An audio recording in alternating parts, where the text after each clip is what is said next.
That's the question burning across sports talk radio this morning after A'ja Wilson's post-game meltdown went viral.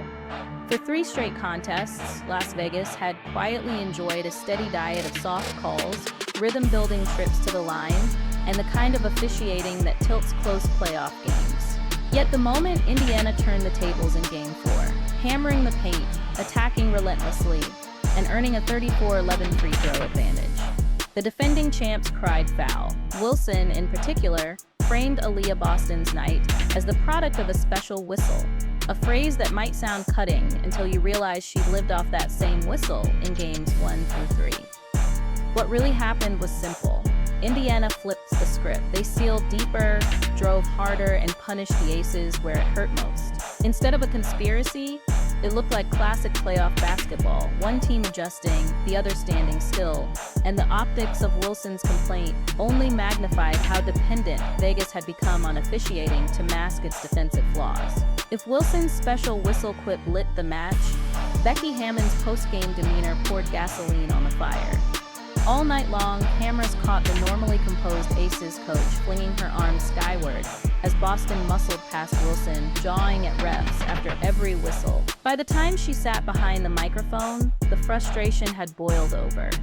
She didn't break down schemes or credit Indiana's execution. She clipped the question with one line. They shot 34 free throws and we shot 11. Next question. It was an admission of how reliant Vegas had become on a friendly whistle to protect its stars and fuel its tempo.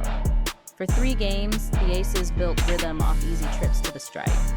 In Game 4, stripped of that advantage, their system cracked. Hammon's terse delivery looked less like defiance and more like disbelief, as though she'd seen a mirror held up to her team's habit. In that moment, the narrative shifted.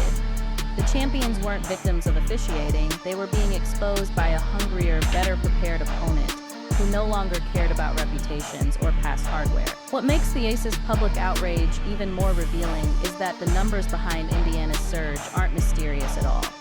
When you pound the paint, post up deep, and send guards downhill, you generate contact and force referees to blow the whistle. That's exactly what the Fever did in Game. Boston sealed so close to the rim she was practically inside the restricted area, and Kelsey Mitchell kept slicing through the lane, creating a constant stream of drives that left Vegas defenders reaching. Meanwhile, the Aces leaned on isolation jumpers, mid-range looks, and one-on-one moves from Wilson. Jump shots rarely draw fouls, and perimeter play doesn't bend a defense the way deep post touches do. So Indiana earned its 34 free throws the old-fashioned way by putting pressure on the defense every single trip. Far from a secret officiating agenda, the free throw disparity was the visible result of 2 contrasting game plans. The Fever lived in the paint and dared Vegas to stop them. Vegas stayed outside and waited for a whistle that never came. When you strip away the noise, what remains is a clear cause and effect, not a conspiracy. From the moment the ball went up in Game 4, the narrative everyone had been sold, that Wilson's experience and finesse would neutralize Boston's rookie power, started to crumble in real time. Possession after possession, Boston planted herself so deep under the basket that Wilson's usual quick footwork became irrelevant. She scored 24 points, grabbed 14 rebounds, handed out 5 assists, and added 2 steals and 2 blocks while going 10 of 13 from the line. Wilson still got her numbers, 31 points, but anyone watching could see how exhausting it was. Every touch she caught was 2 steps farther from the rim than normal. Every spin met with a shoulder, every fadeaway contested by an outstretched arm. By the 4th quarter, Vegas's MVP looked like she was carrying a backpack full of bricks while Boston stayed composed, reposted, and dictated the tempo.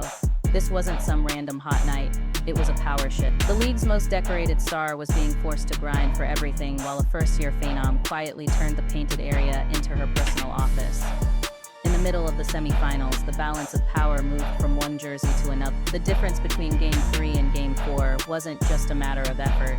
It was the kind of mid-series adjustment that separates good players from great ones. In the previous outing, Vegas swarmed Boston early, pushed her off her spots, and rattled her into rush shots and turnovers. Instead of sulking, she spent the off day in the film room dissecting how the double teams were coming, how her footwork could improve, and where the open outlets would be.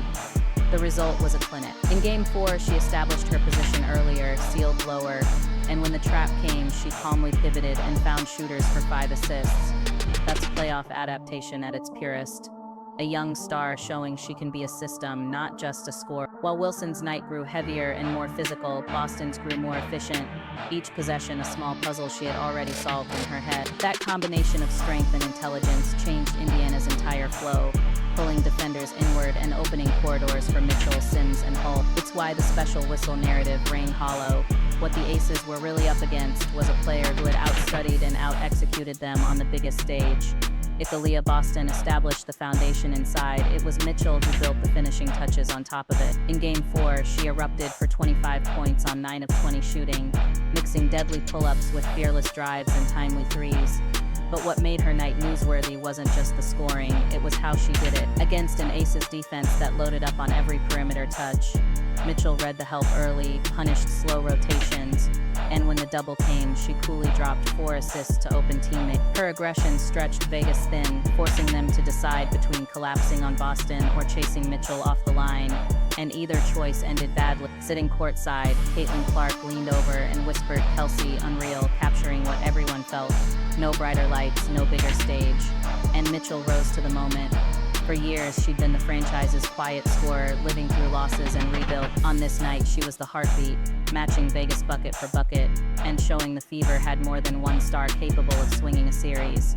In a semifinal full of big narratives, her performance was the exclamation point Indiana desperately needed. On paper, 7 points, 7 rebounds, 4 steals, and a block might look like a role player's night. In reality, it was the kind of performance that alters playoff series. Lexi Hull spent 38 grueling minutes draped over Jackie Young, one of the Aces' most consistent scorers, and turned her into a frustrated bystander. With a nagging back injury that could have been an excuse, Hull dove on every loose ball, bodied bigger players on box outs, and even saved 2 layups with last-second help defense that won't show up on highlight reels but swung possession. When she subbed out briefly, Young found rhythm and Vegas' offense clicked. When Hull returned, the clamps went back on. That's why coaches love players like her in May and June. Grit becomes currency. In Game 4, her relentless energy did more than just slow an all-star. It shifted Indiana's mentality. Teammates fed off her hustle. The bench roared louder with every deflection, and Vegas suddenly had to fight through an extra layer of resistance just to get into set. This was defense's tone setting, the hidden backbone of a win that's now 1 game from rewriting the Fever's season.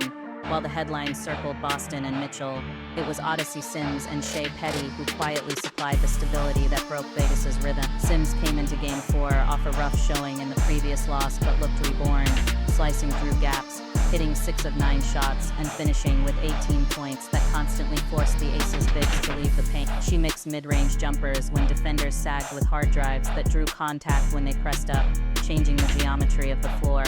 Beside her, Petty's stat line was modest: 7 points, 3 rebounds, 2 steals, yet her poise during critical stretches was priceless. Whenever Vegas threatened to claw back, she slowed the tempo, hit a timely shot, or simply got the team into a clean set to prevent empty possessions. That veteran steadiness is invisible until it's gone, and in a hostile semifinal, it meant everything. Together, Sims and Petty made sure Indiana's offense didn't just revolve around Boston and Mitchell. It became a layered attack where Vegas had to defend every seam. The effect was cumulative: more space for Boston inside, more time for Mitchell outside, and less control for a rattled Aces defense. This semifinal isn't just about an upset, it's about a carefully constructed plan that Indiana has executed under enormous adversity. Coach Stephanie White's message has been consistent: don't flinch, keep feeding the paint, and trust the collect. Going into Game 5 at Michelob Ultra Arena, where the Aces went 17 of 5 in the regular season, the Fever know exactly what's required. Boston must establish her deep seals early to make Wilson burn energy from the opening tip. Kelsey Mitchell has to keep firing from outside to stretch the floor and punish collapses. Lexi Hull must stay attached to Jackie Young without fouling because Vegas will look to free her star guard at home. And Odyssey Sims and Shea Petty must steer the offense through the noise, avoiding the kind of empty possessions that swing momentum in a winner-take-all game.